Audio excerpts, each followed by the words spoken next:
I'm gonna be honest, most of the updates to this map weren't because of the update to the game.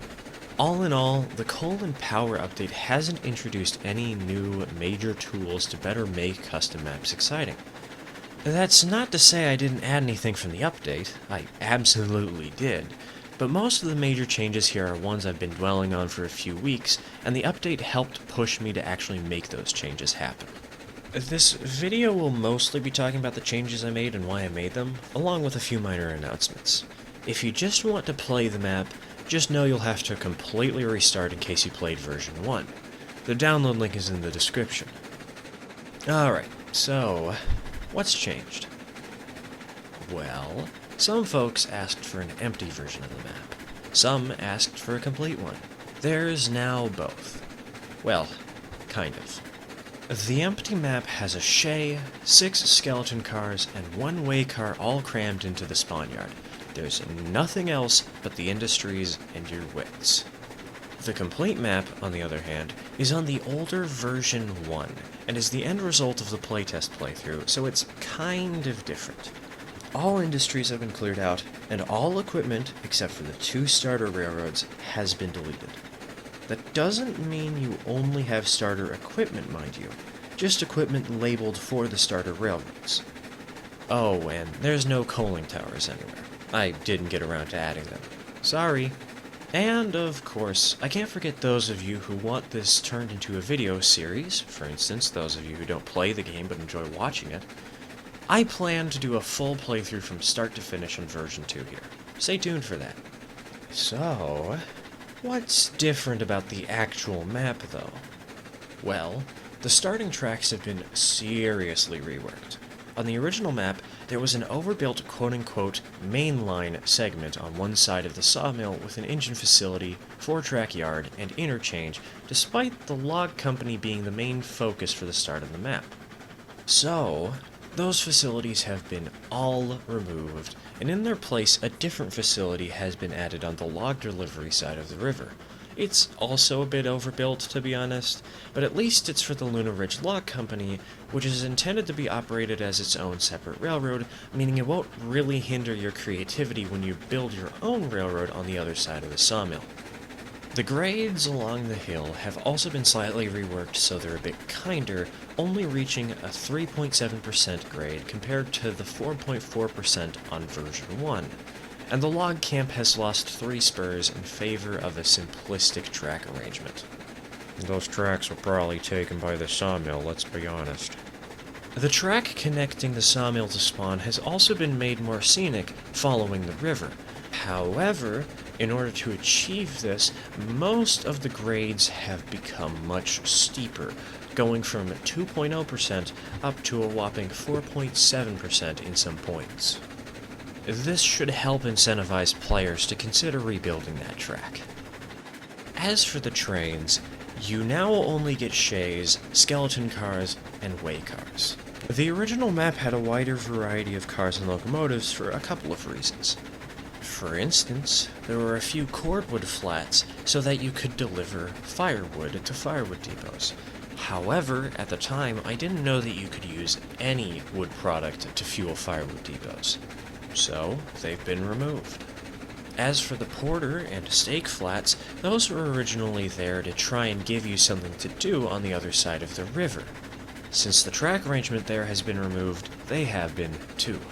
Instead, you now have 2 shays available from the start. This is intentional.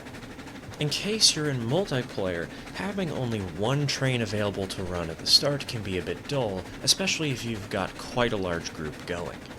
So here, you've got enough cars, cabooses, and locomotives that you could comfortably run 2 trains up and down the hill, with each running 5 skeleton cars. It's a bit of overkill in single player, especially since you can just take all 10 skeleton cars up the hill with a single shay, but this helps to keep things lively at the very beginning of multiplayer, and I think it's worth it. Oh, and also, the engine shed looks kind of empty when there's just 1 shay. I didn't like it. Probably, though, the biggest and most important change is the relocation of 2 industries. I found one major problem during my playthrough. The smelter is hungry for materials, and the coal mine is mildly underutilized, at least the way I play. Now, to some degree, this is just something you can't change about the game. There's no way to change inputs, there's no way to change outputs. All you can do is have the industries in different locations. But I believe that the locations I chose for the smelter and the coal mine were poor due to their close proximity. With the smelter being so overwhelmingly hungry for cordwood, the coal mine seemed like it didn't even exist anymore at some points in the playthrough. To make matters worse, though, coal and raw iron both only have one destination: the ironworks. Yes, I know there's coaling towers now, but still, in the long line of progression, both only go to one location, which happens to be the same location. Because of this, in my playthrough, I found that most trains leaving the smelter and coal mine region with a load were just unit trains going straight to the ironworks and nothing else.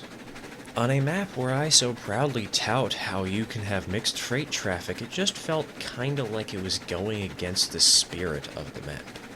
If the coal was part of a mixed freight train, I feel like this wouldn't be a problem even though it is mildly underutilized. But because of the fact that it was almost always on a unit train, it just felt bad. And so, I tried to put it in a location where it would more likely be added to a mixed freight train. And what better a location to go to than where the iron mine already was? If the coal mine swapped places with the iron mine, it would be in a much better position. After all, the only other industry nearby is the oil field, and while you'd only really be exporting 2 things from that general region, you'd be importing so many that mixed freight trains would sort of just be a necessity. However, purely swapping the two wouldn't be a good idea. After all, iron ore goes to the smelter, and as one of the lesser products that goes to and from the smelter, considering just how easy it is to pile up more and more and more iron ore, it wouldn't be very good if we made the run between the two destinations completely trivial. After all, the rails only ever going 2 feet to reach the coal mine made it feel more like the smelter was only ever exporting one commodity. We wouldn't want the same problem the other way around, would we? So, instead, I moved it to a location I don't think anyone would have expected it to be. It's on a ledge, so far away from any cliff face that I had to add in an engine shed and a coaling tower to make it look complete, but it's a decently flat region, without much space to build. Which admittedly might be a bit devilish for the 3rd or 4th industry the player needs to build to, but you didn't come here for a perfectly balanced map, did you? Well, if you did, you came to the wrong place. This map still isn't for the noobs or the faint of heart. That's not to say I'll never make an easy map, it's just that this map in particular doesn't meet that quota. I do have a couple of other ideas that I'm going to experiment with in the future that will hopefully make some easier, yet still wildly entertaining maps. But, 24 hours after an update as major as the one we just had? Yeah, that's not happening. Anyways, download link is in the description. If you like my content, support me for free using a like or a subscription, maybe even donate via Ko-Fi. But above all else, have a nice day. Cheers, folks.